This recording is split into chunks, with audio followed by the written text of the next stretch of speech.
Assalamualaikum warahmatullahi wabarakatuh. Segala puji bagi Allah yang Maha Pengampun lagi Maha Penyayang. Shalawat dan salam semoga tercurah kepada junjungan kita Nabi Muhammad SAW, keluarga, sahabat, dan seluruh umatnya hingga akhir zaman. Saudaraku, hidup ini tak lepas dari khilaf dan dosa. Namun ketahuilah, sebesar apapun kesalahan yang telah diperbuat, pintu taubat dari Allah tidak pernah tertutup. Jangan ragu untuk kembali, karena Allah Maha Pengampun, Maha Penyayang. Selangkah kita mendekat, 1000 langkah Dia menyambut. Maka, mari kita buka lembaran baru dengan hati yang tulus dan niat yang sungguh. Karena taubat bukan untuk mereka yang suci, melainkan untuk kita yang ingin kembali. Ibrahim ibn Adham berkata, hati orang mukmin bersih laksana kaca, dan dia akan melihat setiap hal yang ditimpakan setan kepadanya. Lalu jika dia melakukan satu perbuatan dosa, di hatinya itu akan muncul titik noda hitam. Apabila dia bertobat, titik noda itu akan lenyap. Apabila dia kembali melakukan maksiat dan tidak bertobat, noda hitam itu akan bertambah dan bertambah hingga menghitamkannya. Bila hati telah menghitam, sedikit sekali kemungkinan mendapat manfaat nasihat. Bahkan, hati itu akan membuta, tidak bisa memahami kebenaran dan agama, akan menganggap remeh masalah akhirat dan mengagungkan masalah dunia. Sehingga saat urusan akhirat mengetuk telinganya, ia hanya akan mampir di telinganya, tidak sampai berbekas di hati dan tidak pula menggerakkannya untuk segera bertobat.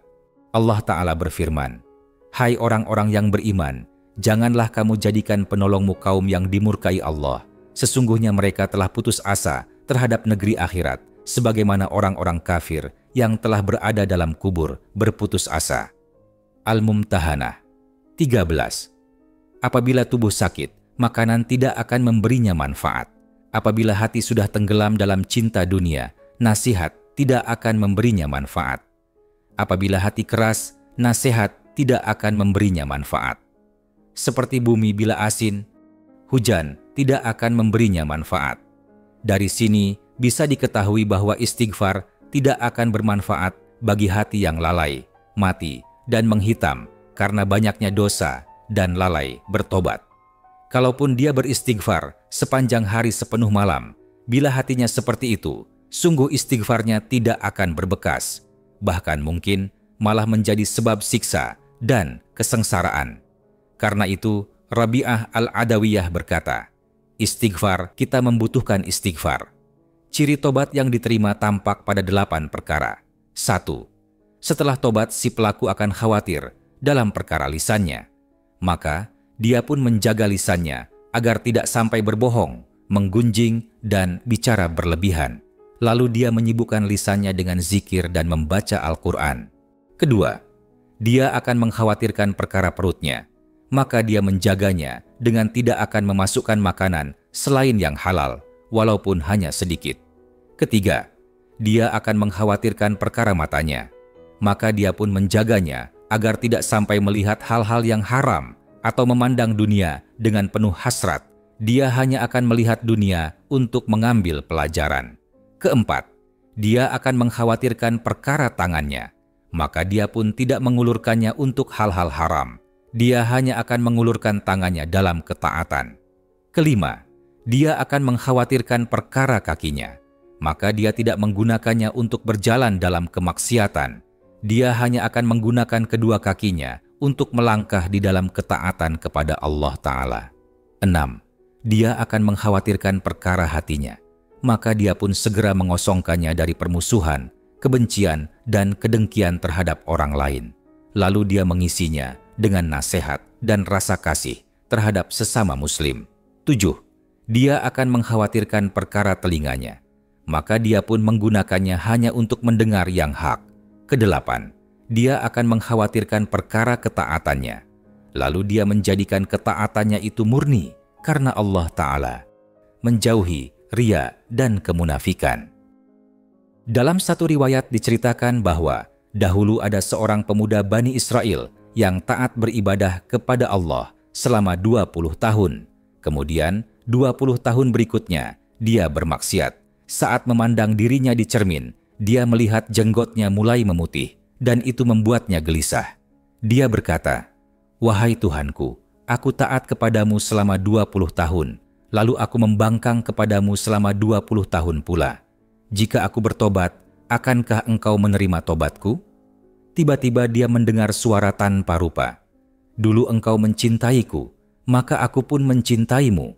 Lalu kau meninggalkan aku, maka aku pun meninggalkanmu. Ketika engkau berpaling dariku, aku tidak mempedulikanmu.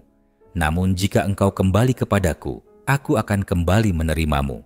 Salah seorang ulama berkata, apabila seorang pemuda menangis karena dosa-dosanya, mengakui keburukan dirinya di hadapan Tuhan Sang Kekasih, lalu berkata, "Ya Tuhanku, aku telah melakukan kesalahan," maka Allah akan berfirman, "Aku telah menutupinya." Bila pemuda itu berkata, "Ya Tuhanku, aku sungguh menyesal," maka Allah berfirman, "Aku tahu." Dan bila pemuda itu berkata, "Ya Tuhanku, aku kembali kepadamu," maka Allah berfirman, "Aku terima." Di dalam Atsar disebutkan bahwa Allah Ta'ala berfirman, "Wahai hambaku, jika engkau bertobat, kemudian engkau mengulangi dosa lagi, maka janganlah engkau malu kembali kepadaku untuk yang kedua kalinya. Lalu jika engkau langgar pula tobat yang kedua, maka jangan sampai rasa malu menghalangimu untuk datang kepadaku kali yang ketiga. Dan apabila engkau melanggar yang ketiga, maka kembalilah kepadaku untuk yang keempat kalinya. Sungguh, aku Maha Pemurah, tidak bakhil, aku Maha Santun, tidak ceroboh. Akulah yang menutupi aib para pelaku maksiat dan menerima tobat orang-orang yang bertobat kepadaku. Akulah yang mengampuni hamba yang bersalah, dan aku pula yang Maha Kasih terhadap hamba yang bersedih, yang menyesali dosa-dosanya. Akulah yang paling penyayang dari semua yang penyayang. Siapakah yang datang ke pintuku, lalu ia aku tolak? Siapakah yang memelas kepadaku, lalu kuusir dia? Siapakah yang bertobat kepadaku, dan tidak aku terima tobatnya? Siapakah yang datang meminta kepadaku, tanpa aku kasih dia? Siapakah yang memohon ampun kepadaku dari dosa-dosanya, lalu tidak aku ampuni dia? Akulah Sang Pengampun dosa.